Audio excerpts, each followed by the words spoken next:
Enfants et amis de la terre, l'ombre se bat de toutes ses forces, cherchant le passage étroit vers la victoire, en travaillant sur la conviction plus que sur l'autorité pure.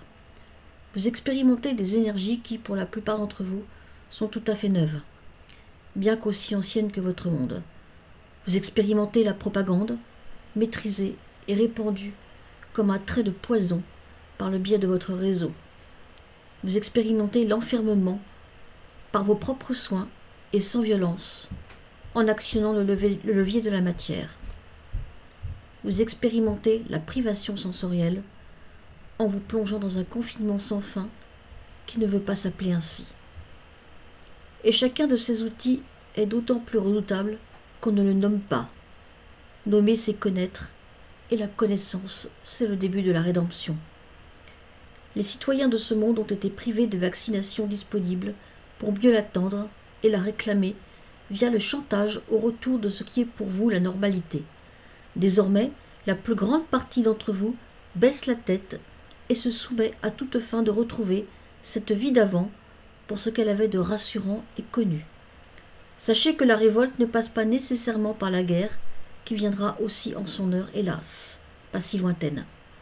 La révolte prend parfois l'allure d'un refus passif que l'ombre ne pourrait pas affronter car il représenterait une énergie extraordinaire et invincible. Ne faites pas preuve de tiédeur, mais prenez la mesure de l'importance d'affirmer ce que vous voulez vraiment. Voilà l'enjeu que la propagande cherche à combattre. Car du côté de la lumière, il n'y a pas de combat, pas de privation de liberté, pas de citoyens à convaincre, tout cela n'existe pas, car chacun expérimente ce qu'il souhaite pour en tirer les enseignements qu'il attend. À un niveau ultime, il n'existe d'ailleurs ni ombre ni lumière, car la source est un fleuve d'amour qui se déverse en particules libres et destinées à parcourir tout le fil des destinées avant de revenir au départ. L'ombre n'est donc qu'une expérience de plus que l'on cesse de vivre dès que le choix en est devenu conscient.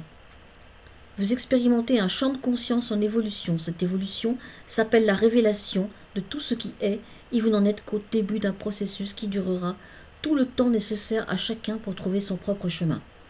Cette expérience d'un gouvernement mondial autoritaire devrait agir comme un rappel des heures sombres du nazisme.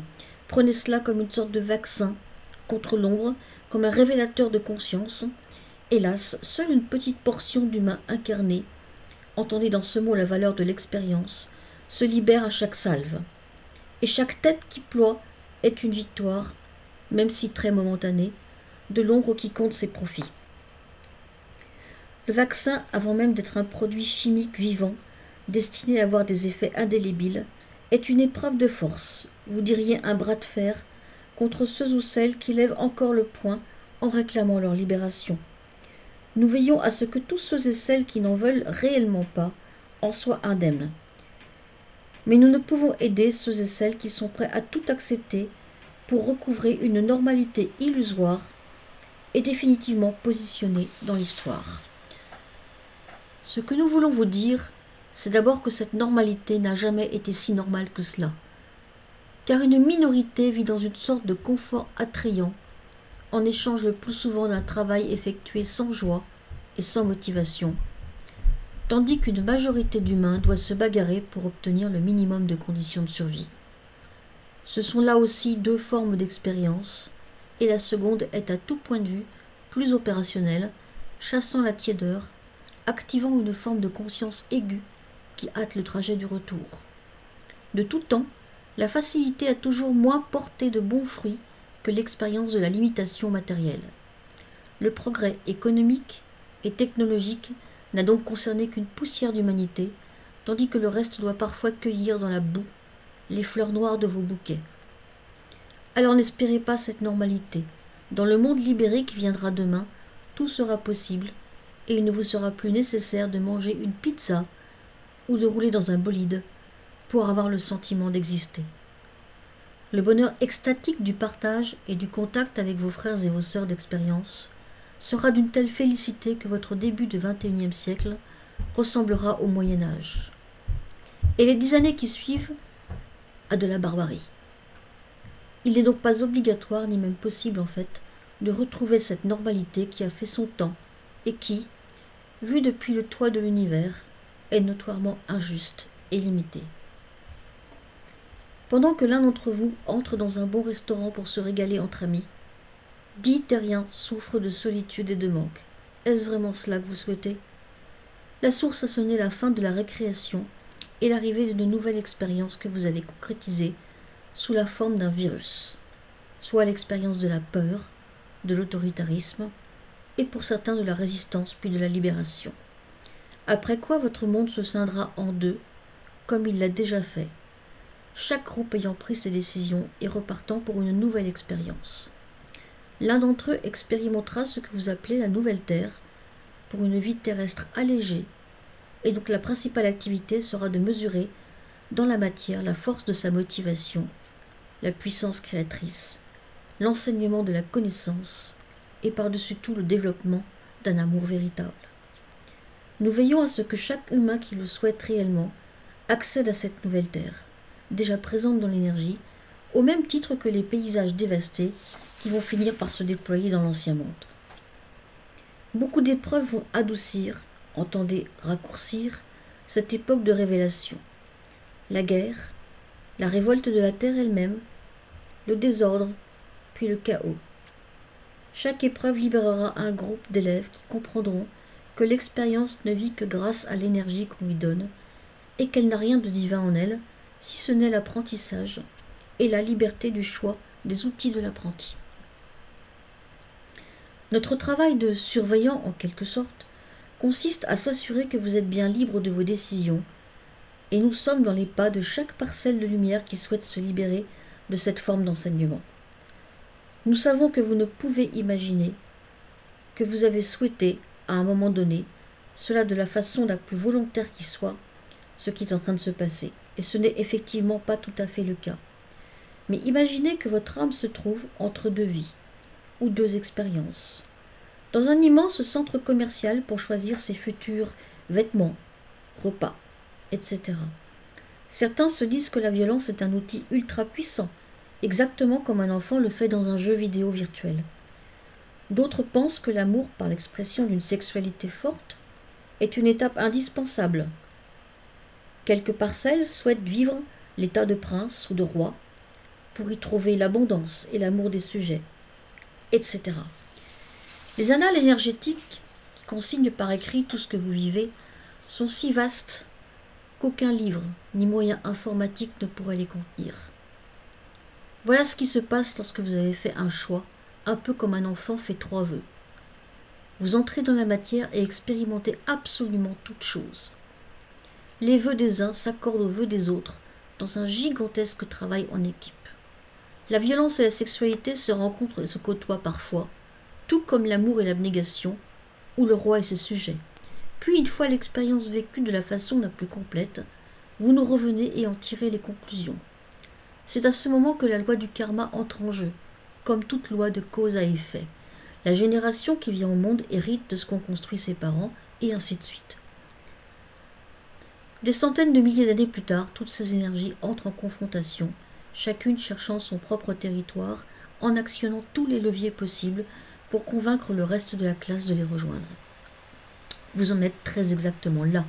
Si votre motivation est encore jeune et fragile, si la matière représente encore un intérêt, alors vous foncez tête baissée dans le piège tendu par l'ombre, une matière sombre, gluante, lourde.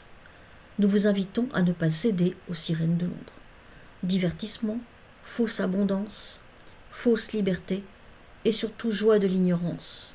Si vous pouviez l'espace d'un instant entrer dans l'énergie de la nouvelle terre, il est probable que vous retrouveriez immédiatement la mémoire. C'est pour cette raison que nous vous faisons voyager, lors de la libération par le sommeil, dans autant de mondes que possible pour insuffler à votre mémoire les précieux renseignements qui vous guident. Nous avons aussi notre équipe au sol, diriez-vous, d'innombrables guides, tous différents, en fonction de vos besoins et de vos attentes. Et nous continuons inlassablement de vous soutenir à part égale de votre puissance créatrice. C'est ainsi que l'abandon, par exemple, du plaisir de trouver l'énergie dans la haine, cède à l'instant même où vous prenez conscience qu'il existe une force incommensurable qui s'appelle l'amour. Mais la haine fut une étape qui vous a permis d'expérimenter la motivation, comme le guerrier est joyeux de disposer d'un corps qui lui permet de se battre avec force et de s'assurer de nombreuses victoires. Toutes, absolument toutes les épreuves, toutes les énergies finissent par vous ramener à la maison, mais les chemins sont plus ou moins longs et confortables. Nous savons que beaucoup pensent à présent qu'il existe de faux guides, cruels, qui vous envoient vous incarner sur un monde fou pour vivre des choses impensables et non utiles. Mais même si cela existe, ce ne sont que les sirènes de l'ombre qui vous proposent de faire 3 vœux. Renoncez à ces vœux et à la matière, et l'expérience prendra fin, même si cela passe par la mort physique. L'époque de l'Apocalypse est une période d'enseignement. Certains quitteront cette terre et n'y reviendront plus. D'autres choisiront de remettre le couvert. Une partie de la classe prendra l'option de la nouvelle terre qui sera vécue de différentes façons. Mais en aucun cas par la réouverture des restaurants et des salles de sport via votre passeport vaccinal. Cette étape aussi aura un début, un milieu et surtout une fin. Nous vous renouvelons de façon concrète nos avertissements quant au danger de suivre sans discernement les règles fixées par des êtres cachés qui vous dirigent. Nous vous prions d'apprendre à aimer vraiment, non pas comme un homme aime un ou une partenaire et toutes les combinaisons possibles, car cela ne nous froisse pas, mais comme la source aime chaque étincelle de vie qui sort de son sein, comme la mère aime son enfant dans l'idéal, de façon non conditionnelle et illimitée. Lorsque vous aurez passé ce cap, vous comprendrez, et tout sera clair, évident. Dans l'attente, l'humanité va vivre des expériences étranges, puissantes, dont vous n'avez pas idée aujourd'hui, mais qu'ont vécu déjà certaines civilisations aujourd'hui disparues. Ce sera passionnant, éprouvant, d'une incroyable richesse, et beaucoup ouvriront les 2 yeux, choisissant le réveil ou l'éveil, pour finir en observateur plutôt qu'en acteur. Mais ceci fera l'objet d'un autre message. La source est incréée, est éternelle. Nous vous aimons, le collectif. Alors, petite note personnelle de l'instrument, qui écrit, en fait, qui lit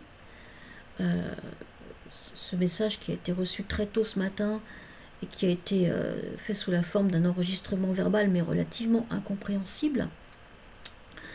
Ce fut un message qui était incroyablement fort. Je l'ai vécu de façon très puissante, des larmes dans les yeux, et je vous conseille de l'écouter, de le réécouter. Je pense qu'il contient des enseignements tout à fait précieux, peut-être plus denses que d'habitude. En tout cas, il m'a moi-même marqué, et je pense que je vais l'écouter et le réécouter, parce que tout comme vous, c'est pas parce que je le reçois que je le comprends nécessairement plus facilement du premier coup, ou j'en fais un très très bon usage. Donc voilà, je vous souhaite une bonne lecture, une bonne fin de journée, une bonne continuation, et surtout, prenez soin de vous. À bientôt.